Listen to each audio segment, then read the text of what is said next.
예, 제가 사실 마지막 시황이라 그래가지고 저희 구름쌤님께서 올해 마지막이란 이야기죠. 예. 제가 뭐 누구를 이렇게 보내고 뭐 데려오고 이럴 권한이 전혀 없습니다. 예, 네. 그렇기 때문에 내년에도 저희 박근영 부장님은 이어진다. 네. 이렇게 보시면 2023년의 마지막 시황이란 예. 말이죠. 저에게는 전혀 권한이 없기 때문에 네. 자 바로 모시도록 하겠습니다. IBK 투자증권 박근영 부장님 모시겠습니다. 안녕하세요. 네, 안녕하세요. 안녕하십니까 야, 부장님. 오늘 또 넥타이가 또 눈에 확 감사합니다. 들어오네요. 오늘 뭐 여기저기 부른 데가 많아가지고 예, 연말이라서 예, 그래서 마지막 날에 이렇게 좀 많이 어디 나오라 그래서 예. 뭐 오늘 좀 입을 수밖에 없었습니다. 예, 알겠습니다. 네. 여기 지금 너무 인기 많으세요, 요즘에. 아닙니다. 뭐 인기는 아니고요. 예. 그냥 저는 공부한다는 마음으로 이제 열심히 이제 내용들을 이제 공유를 해드리는 그런 생각으로 예. 뭐 근데 이제 제 나름대로 이제 자존심이 좀 있어서 좀 약간 했는데 쟤 별로다 이런 이야기 좀 되게 듣기 싫은 그런 성격인 편이에요. 예. 뭐 할 거면은 그래도 잘했다 이야기를 좀 듣고 싶은 욕심이 좀 있어서 저랑 완전 정반대. 예. 저는 이제 하루 이거 어떻게 회피하지? 오늘 하루 어떻게 사나? 네. 저는 그런 마인드로 살거든요. 네. 근데 하루하루를 정말 열심히. 근데 어쨌든 업계의 베스트는 아닐지라도 예. 제가 맡고 있는 시간은 그래도 최선을 다해 보려고 알겠습니다. 한 해를 굉장히 빠르게 왔네요. 예, 근데 아유 진짜. 참고로 이제 그러다 보니까 오늘 지금 댓글에 보이는 분 중에 뭐 음. 많은 분들이 이제 저한테 응원을 많이 해주시는데 예. 오늘 댓글 중에 빠샤맨이라는 그 빠샤. 아이디를 가진 분께서 예. 그 죽기 전에 전지현 씨 보는 게 꿈이었는데 박근영 부장님으로 바뀌었다고 아주 극찬을 해주셔서 뭐 전지현보다 아, 박근영이다. 전지현이요? 전지현? 예 네. 감동입니다. 이게 그렇게 저에 대한 예. 뭐 생각이 너무 이제 한 해 동안 제가 그래도 예. 달려온 보람이 좀 있구나 그 생각이 그분이 드네요. 정신적으로 약간 빠샤네, 빠샤. 그러니까 네. 예, 알겠습니다. 네. 예, 알겠습니다. 자, 그러면은 저희 또 박근영 부장님의 시장 동향 좀 읽어보도록 하겠습니다. 네, 코스피는 2.7포인트 수준 상승 출발을 보였는데요. 예. 뭐 거래 마지막 날 다소 오전에는 좀 한산한 모습이 일부 보이기도 했습니다. 그러면서도 좀 많이 쉬었던 뭐 자동차와 부품 업종이 좀 눈에 띄었고요. 신재생 에너지와 2차 전지 셀 업종 그리고 LG 그룹의 대형 IT 그리고 제약 바이오 여전히 오늘도 좋았거든요. 그리고 이제 화장품, 면세점, 여행, 항공 그리고 조선과 조선 기자재 그리고 건설 기계 등의 강세를 보였습니다. 그 외에도 뭐 야놀자 관련 뭐 테마라든지 그다음에 광고 STO나 NFT, 그다음에 스마트카, 전자결제 등의 테마군 강세도 특징이었는데 9시 30분을 지나면서 태형건설 워크아웃 발표가 되었긴 합니다만 대통령실에서 일단 네. 건설 PF 위기에 굉장히 진화하는 모습, 적극적으로 진화하는 모습을 좀 보여줬기 때문에 오히려 그 불확실성 해소라는 측면에서 관련주들이 오전에 한때 급등세를 보이기도 했습니다. 그래요? 뭐 막판에는 좀 빠지긴 했습니다만 예. 그래서 그렇게 좀 흘러갔고요. 그래서 시장에 생각보다 그래도 뭐라 그럴까 좀 아주 악재로 작용하지 않았다. 다행히 그렇게 봤습니다. 10시를 지나면서 주가지수 선물 우상향 방향을 잡으면서 그때부터 쫙 땡기기 시작했어요. 지수 상승 쪽으로 계속 견인을 했는데 대형주 중심으로 상승하면서 코스피가 코스닥 대비 상대적으로 이렇게 강세를 보였습니다.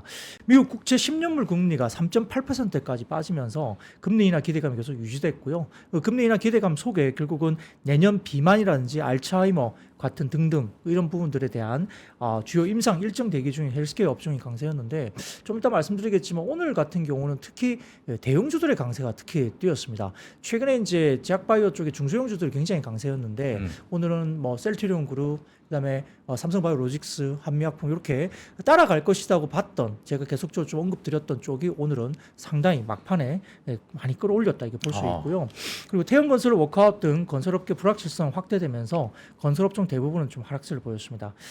코스피는 외국인 기관 동반 순매수에 힘입어서 2,650포인트대 회복을 했는데 지난번에 저하고 최영수 매니저님하고 이제 연말 지수 맞추기 뭐 잠깐 했잖아요. 네. 제가 그때 제 기억에 제가 2,638인가 말씀을 드렸는데 좀 그걸 훨씬 넘어섰고 예. 그래서 어쨌든 틀렸지만 좀 기분 좋은 기분 좋은 종가였다. 뭐 2,655 정도니까 예.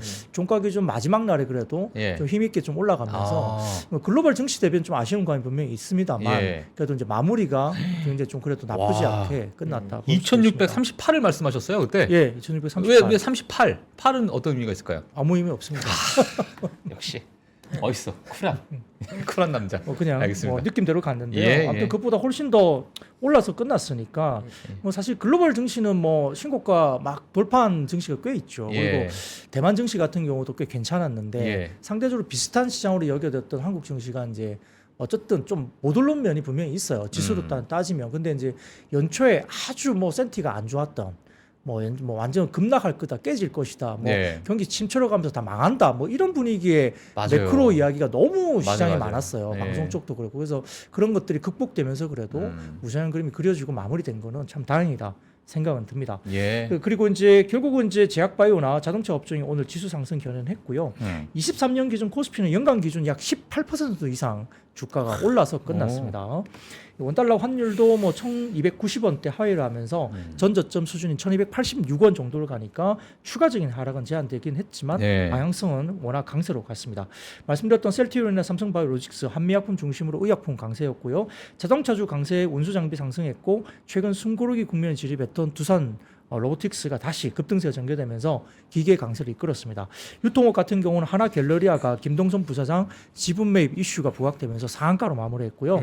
건설업이 가장 부진했고 원가 신청한 태형건설 영향이 있었습니다.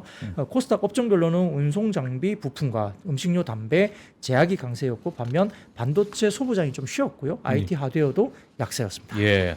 아, 사실 오늘 장 초반부터 뭐 여러 가지 좀 이슈가 있어요. 뭐 PF에 관련된 여러 가지 좀 이슈가 있는데 일단은 오늘 자동차 부품 네. 이 섹터가 좀 상승을 했습니다. 어떤 이유 때문에 좀 많이 상승했을까요? 네, 실제 우리가 혼다, 도요타가 역사의 신고가를 나갔고 예. 거기는 이제 엔화가 어쨌든 약세로 접어들면서 좀 상대적인 부각이 됐다. 예. 근데 이제 지금 10년 내로 음. 도요타, 혼다의 어떤 그 밸류에이션과 아. 현대기아의 밸류에이션 갭 차이가 10년 내 최대치까지 벌어졌다. 왜냐하면 이제 현대기아차가 지금 PER 4배가 안 될 정도로 엄청나게 싸게 거래되고 와, 있는데 진짜 너무 싸다. 예, 근데 뭐 도요타, 혼다 같은 경우는 11배, 12배 이 정도 받고 예. 있거든요. 그러다 보니까 최근에 좀 주춤하긴 했습니다만 어쨌든 이 밸류에이션 갭이 이제 10년 내 최대치까지 벌어진 상태이기 때문에 사실은 현대기아가 좀 아쉬운 부분이 분명히 있었죠. 예. 그래서 이제 계속적으로 연간으로 따지면 너무 아쉬운 주가이기도 합니다. 뭐 실적에 비해서 너무 턱없이 좀 네. 밸류가 좀 낮다 이렇게 볼 수는 있는데요. 예. 이제 결국은 최근에 자동차 모빌리티 산업협회에 따르면은 올해 자동차 내수 판매가 지난해 같은 기간보다 3.3% 늘어났고요. 수출은 17.4%나 증가하면서 270만 대로 예상이 되고 있습니다. 수출 금액으로 환산하면 약 90조 원에 이르고요. 사실은 뭐 이익단으로 따지면 지금 반도체를 제치고 올해 최고의 업종으로 일단 올라섰죠. 예. 그래서 지난해보다 뭐 수출 금액으로 따지면 27.2%나 늘어났기 때문에 성장 구도로 봐서는 상당히 탑 1입니다. 그래서 역대 최대치까지 올라온 상태고요. 수출 호주의 내수까지 뒷받침되면서 아마 생산량으로 따지면 2018년도 이후에 5년 만에 400만 대 돌파가 유력하니까 최근에 아주 상황은 굉장히 좋은 상황입니다. 그래서 이제 11월까지 현대차는 104만 6,350대, 기아는 96만 2,449대 정도로 수출이 됐고요. 7년 만에 수출 200만 대 고지를 넘어선 걸로 보입니다. 그래서 피크아웃 우리가 계속 있었던 상황보다는 오히려 내년에도 어느 정도 실적 개선세가 추가로 계속 이어질 거로 보는 것 같고요. 예. 유진투자증권의 최근 보고서를 보면은 아마 현대 기아차 같은 경우는 판매 증가와 더불어서 두 자리 숫자의 수익성을 여전히 유지할 것으로 굉장히 긍정적인 리포트가 계속 나오고 있습니다. 네. 첫 번째 사진을 좀 보여주시면 현대차 11월 글로벌 친환경차 판매 대수인데 이건 굉장히 중요한 의미가 있는 것 같습니다. 보시면 아래쪽에 22년 11월과 23년 11월에 글로벌 친환경차 판매 비중을 보시면 현대차 같은 경우는 13.6% 정도 수준에서 작년에 올해는 16.4%로 전체 친환경차 비중이 확실히 늘어나고 있거든요. 예.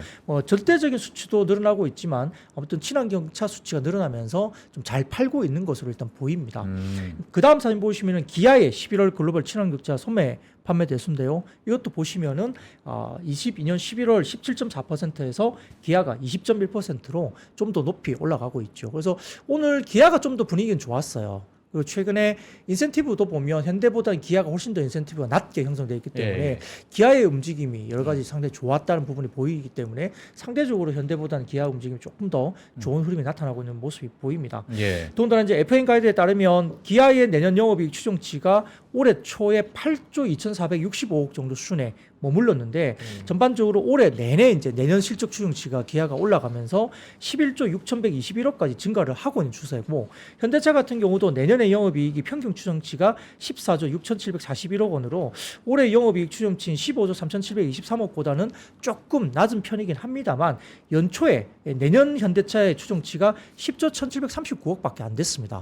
근데 이게 지금 현재 추정치가 14조 원대 중반까지 올라갔으니까 짧은 기간 동안에 4조 원 넘게 내년 실제 추정치가 40%를 엄청나게 상향 조정되고 있는 거죠. 야. 그 피크아웃이 아니라 계속적으로 내년에 예, 좋다라고 보는 것 같습니다. 예. 그래서 그런 상황이고 음. 현대차가 또 CES 2024의 뭐 여러 가지 부분들을 이제 비전 관련된 부분들이 선보일 텐데 뭐 여러 가지 부분에서는 뭐 역시 AI 관련된 부분, 뭐 사람 모빌리티 데이터, 도시를 연결하는 어떤 최적화된 생태 구축과 관련된 이슈가 또 있을 수 있겠죠. 여기에 따라서 이제 삼성증권에서 최근에 이제 이야기를 내고 있는데 자동차 업종에 대해서 내년 1분기에 모멘텀이 굉장히 집중될 것으로 평가를 했습니다. 그래서 현대차는 판매 증가가 나올 것이고 기아는 ASP 평균 판매 단가의 증가 모멘텀이 상당히 좀 두드러질 것이다 봤는데요. 결국은 완성차의 생산량 증가가 이루어지면서 부품주들 중소형차 중에 SL, 화신, 대원강업 이쪽에 관련된 관심도가 좀 집중될 가능성이 높다고 봤습니다. 그래서 3분기에는 현대기아가 이제 국내 공장의 임단협 때문에 특근이 부족했었는데 이 4분기 접어들면서 만회할 계획으로 나타났고요. 4분기 현대기아 글로벌 생산 대수가 192만 대, 전분기 대비 9% 증가, 그리고 전년비 6.6% 증가하면서 도매 판매 대비 전반적으로 6만 대 이상 상회할 것으로 봤습니다. 그래서 2019년 대비로도 최대치까지 생산량이 늘어나니까 부품주가 좋을 수 있다 평가를 했기 때문에 오늘 부품주도 상당히 좋았다 볼 수 있습니다. 더군다나 이제 기아차 같은 경우는 1분기 투자자에게 배당 수익이 집중될 거로 봤고요. 기아 같은 경우도 추가적인 주주하는 정책이 기대되면서 아마 5천억 정도의 뭐 자사주 매입 외에 추가적인 주주하는 정책도 기대할 수 있다 평가를 냈고 1분기에 미국 시장 신차 판매도 또 주목이 되면서 1월에 현대차의 산타페, 기아의 EV9이 내년 1분기에 북미 시장에 미국 시장에 이런 모멘텀이 또 있다는 점에서도 상당히 좀 주목할 수 있다 예. 평가를 했기 때문에 예.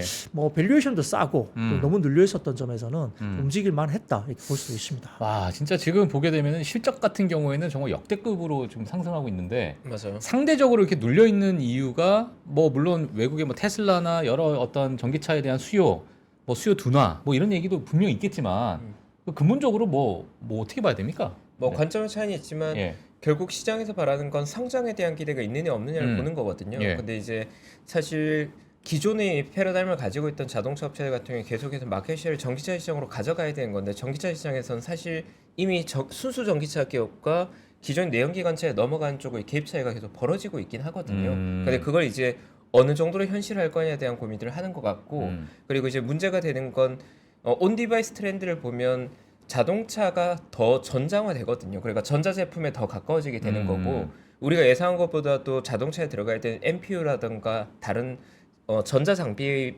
볼륨이 더 큰 거죠. 근데 기존의 내연기관차들이 과연 그 볼륨들을 넣을 정도의 물리적인 공간이 있는가에 대한 고민들도 되게 많이 있는 것 같고 네, 그러니까 사실 퓨어한 전기차들이 가고 있는 속도는 지금 굉장히 빠르거든요. 예. 뭐 프리미엄급에서는 테슬라가 계속해서 선두적인 지위를 가지고 있고 엔트리급에서는 BYD 같은 기업들이 선두적인 지위를 가지고 있는데 기존의 포드나 현대기아차 이런 것들이 그런 패러다임 승부에서 이길 수 있는가? 네, 모바일 시장으로 따지면 과거에 노키아 같은 어떻게 보면 약간 역사의 뒤안길로 가는 게 아닌가에 대한 우려나 불안감들이 네. 계속 밸류에이션을 잡고 있는 걸로 저희 눈에는 보이거든요. 예. 네, 그러니까 결국 그 과제들을 풀어 나가야겠죠. 기존의 패러다임을 가지고 있는 내연기관차 브랜드들이. 네, 저희 관점은 그렇습니다. 예, 알겠습니다. 박근영 부장님도 네. 뭐 비슷하게 보시는. 네, 그러니까 사실 이렇게까지 저평가 받을 만한가 생각이 좀 음, 듭니다. 예. 아무리 내연기관차만 가지고 밸류업을 하기가 좀 어렵다는 뭐 근거 아. 조건은 저도 동의를 하는데 예. 그렇다 해도 뭐 3.4배? 그러니까 너무 싼 거. 이건 좀 진짜 너무한 거 아니냐. 너무하다. 그래서 뭐 업황 개선 사이클이 바닥론 때문에 예. 그 적자 나오는 SK 하이닉스도 50주 신고가를 경신하는 마당에 예. 이 자동차는 이렇게 역대급으로 보는데 움직임이 너무 없는 거 아니냐 뭐 이런 생각이 기회다, 들거든요. 그러니까 저평가주가 돼버렸죠. 그러니까. 밸류로는 정말 싼 것 같아요. 네. 네. 알겠습니다. 그냥 성장을 하는데 가치주가 돼버린 거죠. 그러니까요. 네. 아, 참. 알겠습니다. 내년에 한번 또 좀 지켜보도록 하겠습니다. 자, 일단 우리가 또 이제 이걸 또 얘기 안 할 수 없습니다, 오늘. 자, 태영건설 워크아웃 신청이 좀 나오고 이제 윤석열 정부에서는 약간의 좀 진화에 나섰는데 네. 자, 이거 어떻게 봐야 됩니까? 예, 사실 뭐 가장 우려했던 부분이잖아요. 예. 뭐 태형건설발 PF 관련해서 금융시장을 뭔가 흔들 수 있다는 우려가 있을 수 있는데 이게 질서 있게 뭔가 조정이 된다고 한다면 조금 그래도 좀 완충작용을 할 수 있지 않을까 뭐그 기대를 사실 가졌던 거거든요. 근데 예. 이제 뭐 워크아웃 신청을 한다 안 한다 말들이 많았고 기사가 나왔다 들어갔다 했는데 결국 오늘 발표가 됐고 이제 시장은 그렇게 충격을 안 받았다는 게 그래도 다행이고 아. 정부하고 사실 태양건설 쪽하고 정부 쪽에 약간 커뮤니케이션을 하고 발표를 하지 않았을까 그런 추정을 해볼 수 있거든요. 아. 이게 뭐 태양건설이 그냥 알아서 그냥 갑자기 막 그러니까 시장에 미치는 파급력 때문에. 그렇죠. 예. 이게 뭐 태양건설로 끝나는 게 아니죠. 이게 시공 도급 순위가 16이면 예. 어마어마한 회사예요. 그러니까요. 거기가 무너져 버리면 이제 그 밑으로 다른 쪽, 그 지방 쪽 마찬가지고 PF가 연쇄적으로 이렇게 되면 금융시장에 엄청나게 이제 임팩트 있게 충격을 줄 수 있기 때문에 이게 태양건설 혼자서 그냥 막 이렇게 발표한 건 아닌 것 같고 예. 이와 관련해서 이제 정부하고 충분히 좀 조율을 하고 정부도 어떤 대책을 좀 가지고 태양건설을 좀 이렇게 발표를 한 게 아닌가 뭐 이런 생각을 한번 해봅니다. 그래서 시장 자체에서는 그래도 오늘 다행히 예. 이 건으로 인해서 충격은 별로 없었다 볼 수 있는데 뭐 예. 종목에 대한 변동성은 어차피 뭐 그 회사의 일이니까 예. 그 회사의 종목에 대한 변동성은 꽤 클 수밖에 없었던 건 당연하죠. 매각이 있을 수도 있고 뭐 어쨌든 아주 강도 높은 자구책을 뭔가 내야 되는 상황이기 때문에 어떤 식으로 낼지에 대한 생각들이 많을 수밖에 없기 때문에 변동성은 클 수밖에 없었습니다. 예. 그래서 이제 그런 부분들이 있는데요. 건설업계 PF 우발 채무가 지금 22조 정도가 된다고 하니까 사실 적은 규모는 분명히 아닙니다. 예. 네, 그리고 내년에 아마 태양건설 관련된 부분에서 이 성동구의 성수동 오피스 2 개발 사업 관련된 PF 채무가 480억 정도 갚아야 되는데 올해 안에 갚아야 될 대출 규모가 이제 3,956억 정도입니다. 내년에는 우발 채무가 3조 6,027억이니까 만기가 꽤 많이 높죠. 야. 그러니까 이게 뭔가를 팔지 않으면 쉽지 않을 수 있는 거죠. 예. 그래서 어떤 식으로 갈지는 저희가 좀 봐야 될 것 같고요. 예. 이 건설주들이 대부분 다 그러다 보니까 이제 조금 도급 순위가 낮은 중소형 건설주도 좀 불안해질 수밖에 없는 상황으로 볼 수 있습니다. 이 첫 번째 사진을 좀 띄워주시면 네. 태양건설 워크아웃 관련된 뭐 대응 방안 이래 가지고 정부가 이제 보도자료를 일단 냈거든요. 그러니까 이제 좀 이제 커뮤니케이션을 하고 이렇게 미리 이제 준비를 해서 이렇게 낸 것 같습니다. 여기 보시면 뭐 협력업체 어떠하고 이렇게 쭉쭉쭉 나오는데 아래쪽 쪽에 보시면 이제 어떤 내용을 하면 부동산 PF 연착륙을 위해서 금융 공급을 하겠다는데 결국 지금 허그 쪽에 관련된 PF 사업자 보증이 25조 원 정도 공급하겠다. 여기 나와 있고요. PF 대주단 협약이나 PF 정상화 펀드 등에 가동을 하겠다 등등 시장 안정 조치에 대해서 굉장히 좀 구체적으로 일단 정부가 발표를 했다는 겁니다. 이게 어쨌든 준비된 어떤 내용이 있는 거잖아요. 그래서 이걸 좀 보시면 될 것 같고. 네. 다음 사진 띄워주시면 그래서 대응 방안인데요. 이 대주주 자구 노력이 필요하다는 걸 아주 강조를 하고 있는 것 같습니다. 그래서 이 자체적으로 뭐 어떤 그 태양건설 그룹 관련해서도 뭔가를 하라는 거죠. 그래서 채권단도 협조해야 되고 뭐 정상화 최대한 자체적인 자구력을 어떤 굉장히 유도하고 있다 볼 수 있겠고 분양 계약자나 협력업체 보호에 최선한다. 뭐 어쨌든 이 분양 관련된 뭔가 있을 거잖아요. 뭐 2만 가구 정도 된다고 이 이야기도 있는데 예. 그런 것들에 대해서 뭐 문제가 없이 이렇게 잘 할 수 있도록 이렇게 어떤 보호를 해야 된다는 거고 그다음에 이제 금융시장이나 건설사업 전반에 어떤 영향을 최소화하겠다 이런 이야기들이 쭉 나오고 있는 것 같습니다. 그다음 사진 띄워주시면은 주요 논의 내용인데요. 이 내용 대해서 뭐 전체적으로 볼 필요는 없을 것 같고 가운데 이제 네모가 있는 쪽을 좀 보시면 부채 되는데 현황. 예, 주요 건설사 PF 보증이나 부채 현황인데 지금 뭐 9월 말 기준으로 봤을 땐 태형이 374%니까 꽤 높죠. 예. 그래서 PF 보증 비중입니다. 자기 자본 대비입니다. 그러니까 굉장히 높고요. 현대가 122%, GS가 61, 뭐 DLNC가 36, 포스코 ENC가 36이니까 DLNC하고 포스코 쪽이 조금 상대적으로 상당히 좀 안정적인 재무 구조를 갖고 있다 볼 수 있습니다.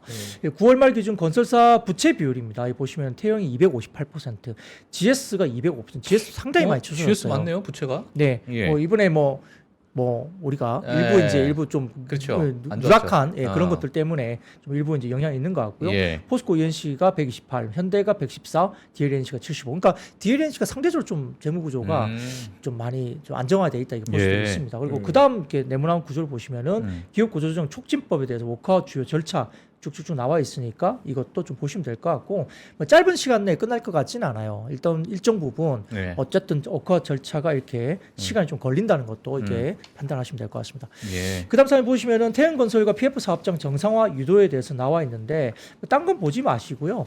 정리 시나리오 예시라 해가지고 아래쪽에 이게 도표를 보시면 될 것 같아요. 태양건설 PF 사업장 60개인데 브릿지론 18개, 본 PF 42개가 있는데 이걸 가지고 뭐 대주단 협약이나 뭐 여러 가지 부분들에 대해서 어떻게 갈 것인지 이렇게 표로 예시 시나리오에 대한 도식화를 해놨으니까 예. 이렇게 아마 정리가 될 것 같다. 이렇게 보시면 될 것 같고요. 그다음 사진 보시면 이게 중요하죠. PF 및 분양 리스크 관련된 부분에서 한국 기업 평가 자료입니다. 아, 제일 중요하네요. 예, 이게. 그래서 건설사별로 어떻게 예. 이제 지금 PF 쪽에 위험이 있는지 야. 그리고 분양 위험이 어느 정도 이제 높게 형성되어 있는지 보는데요. 이 가로축, 세로축 이렇게 제일 아래쪽에 있는 게 제일 좋겠죠. 예. 네. 이제 보면 현대 엔지니어링이나 뭐 포스코 ENC가 상대적으로 좀 견조해 보이고 DLNC도 좀 굉장히 견조한 편에 속합니다. DL 건설도 마찬가지고. 근데 위쪽에 보시면 대형건설이 분양 위험과 PF 위험이 상당히 높게 형성되어 있고요. 그러네요. 롯데건설도 다소 좀 PF 위험이 좀 올라가 있고요. 그다음에 그 외에도 최근에 뭐 신세계 건설 같은 경우도 조금 이야기들이 많이 되는 종목이거든요. 그런 쪽도 그렇고 분양 위험이나 PF 위험이 또 동부건설도 꽤 동부건설, 위쪽에 올라가 있죠. 한신공영. 한신공영, 뭐 신세계 야. 건설 쪽 이렇게 위쪽으로 오른쪽 위쪽으로 많이 예, 올라가 예. 있는 것들이 그렇게 보입니다. 그래서 이런 것들 좀 참고하시면 이 건설사마다 조금 이제 위험도가 어떻게 분포가 돼 있는지 예. 좀 보시면 좋을 것 같고요. 사실 뭐 위험에 노출이 안 되고 예. 잘 넘어가면 좋겠죠. 뭐 그런 것들 좀 눈여겨 좀 보시면 될 것 같습니다. 여기에 대해서 이제 삼성증권에서 오늘 이제 워크아웃 관련된 이야기가 코멘트가 있었는데요. 아까 말씀드린 대로 태훈건설은 도급 능력순위 16위니까 파장이 분명히 있을 겁니다. 이게 뭐 그냥 아무 일 없이 지나가진 않을 것 같고 네. 그러다 보니까 이런 것들이 주로 주채권은행, 산업은행 주도로 채권단 자율협약이 진행되면서 이에 근거해서 출자 전환이나 일부 채무 탕감, 유예 등의 채무 조율 절차가 개시될 거로 보는데 아마 태형건설의 자구안이 이제 굉장히 강하게 요구될 것이다 예. 평가를 했습니다. 자, 그다음 사진을 띄워주시면 삼성증권의 자료인데 PF ABCP 금리입니다. 이게 빨간 색깔이 이 2022년 9월 레고랜드 사태 이후에 약 1개월 후부터 ABCP 시장에 충격을 주기 시작한다는 이야기입니다. 빨간 색깔 보시면 예, 금리 수준인데 22년 9월 달 정도에 레고랜드가 사태가 터지고 한 달 뒤부터 이 빨간색 보시죠. ABCP 시장이 막 급등하기 시작하거든요. 예, 이게 문제가 된 거예요. 그러다 보니까 그때 당시에 롯데건설도 되게 좀 안 좋았잖아요. 예. 롯데건설도 그때 당시에 들리는 이야기로는 PF 관련된 뭐 자금 조달 시장의 금리가 맞아요. 12%대 막 이렇게 이야기되면서 뭐 그룹사가 막 자금 유동성 지원하고 막 난리가 났었잖아요. 올 초 이야기 같습니다. 그래서 레고랜드 사태 이후에 ABCP 시장에 어쨌든 충격을 한번 줬다는 게 있는 거고 오른쪽 보시면 저축은행 PF 연체율도 아무튼 거의 6%대에서 많이 줄어들었다가 지금 한 거의 5.6%, 6% 가까이 또다시 올라가고 있죠. 그러니까 이제 저축은행 쪽도 PF가 연체율이 올라가면서 조금 이제 조심을 해야 되는 우려가 좀 있다 볼 수 있습니다. 그래서 이런 것들도 좀 보셔야 될 것 같고 그다음 표를 보시면 금융업권별 PF 대출 잔액 비중입니다. 이게 9월달 기준인데요. 보시면은 이 증권 쪽이 4.7% 정도 됩니다. PF 대출 잔액 비중입니다. 그렇고 은행이 32.9. 근데 은행은 워낙 이제 여신이 이제 기존에 높죠. 내부적으로 많이 쌓아놨기 때문에 은행이 좀 상대적으로 높긴 하지만 그렇고 증권이 4.7, 보험이 32.2, 뭐 저축은행이 7.3 이렇게 되어 있는데 자 그다음 사진 볼까요? 건설사별 시행사업 PF 지급 보증과 자본 대비 비중 정리인데요. 이 보시면은 현대건설이 순연금 대비해서 보시면은 이 비중이 나와 있습니다. 자본 대비 PF 지급 보증이 26.8. 현대건설이, GX건설이 33.4, 대우건설이 27.1, DLNC가 8.1, 상당히 낮죠. HDC 현대산업개발이 45.8, 롯데건설이 212.7, 상당히 좀 높은 편입니다. 태형건설이 286.9, 굉장히 높죠. 그리고 현금자산 대비 PF 지급 보증이 현대건설이 89.4, 그리고 GX건설이 52, 대우건설이 55, DLNC가 19.1밖에 안 되죠. 그리고 뭐 HDC 현대산업개발이 191 나오죠. 그리고 롯데건설이 297.5. 이것도 상당히 높습니다. 그래서 이런 것들 대형건설이 484.8 엄청나게 높죠. 이런 것들을 좀 참고해서 우리가 이제 이게 언급되고 있는 6개 건설사를 시장에서 알고 있는 대형사들이죠. 그렇기 때문에 좀 다소 높은 대형사도 좀 눈에 보이니까 조금 이런 것들이 우려가 아직은 좀 있는 속으로 볼 수 있습니다. 다만 이제 다음 사진 보시면 흥국증권의 자료를 좀 발췌해 봤는데요. 금융주유사별 부동산 PF 익스포저입니다. 익스포저. 이 증권, 캐피탈, 기타 등등 쭉 나와 있죠. 여기 보시면은 증권업의 뭐 본 PF와 브릿지론, 캐피탈의 본 PF와 브릿지론 등등이 나와 있으니까 익스포저 정도는 이렇게 좀 밑에 표를 보시면 좀 나와 있을 것 같고요.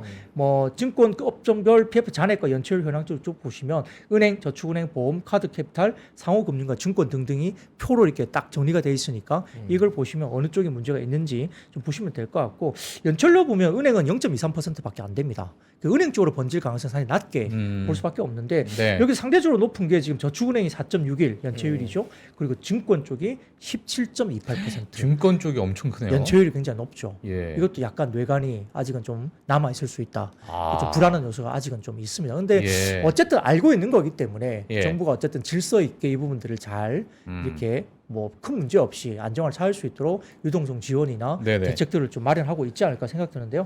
마지막 자료 하나 보여드릴게요. 보시면은 시중은행과 기업은행, 뭐 지방은행 등의 예상 순이익과 충당급 적립률 전망입니다. 보시면은 순이익단도 뭐 KB, 신한, 하나, 우리 기업 순수는 상당히 높은데 적립률 보시면 상당히 높습니다. 상당히 높은 편이에요. 그러니까 예. 순이익 대비 충당급 적립률이 높기 때문에 예. 일단 흥국증권에서도 평가를 하기를 일단은 은행권의 부동산 PF 익스포저는 합계가 전체 총 자산 대비 1.4% 정도밖에 안 된다. 아. 그러니까 뭐 거의 미미하기 예. 때문에 은행권으로 튈 가능성 굉장히 없다고 보는 것 같고요. 예. 충당금도 선제적으로 많이 쌓아놨다. 근데 이제 문제는 저축은행, 카드캐피탈, 증권사는 위험 관리가 좀 추후에 좀 어느 정도 좀 잇따라서 이어질 가능성이 필요하다. 예. 이런 걸 이야기를 한 것 같습니다.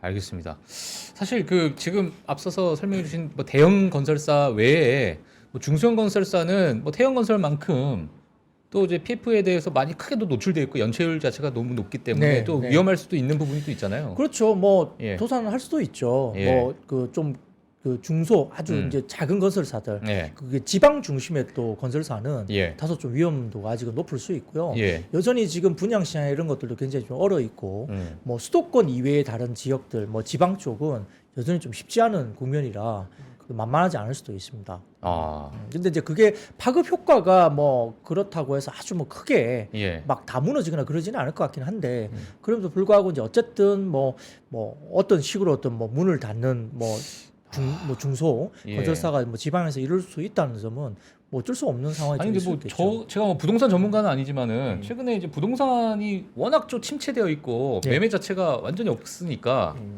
이게 앞으로 좋아질까?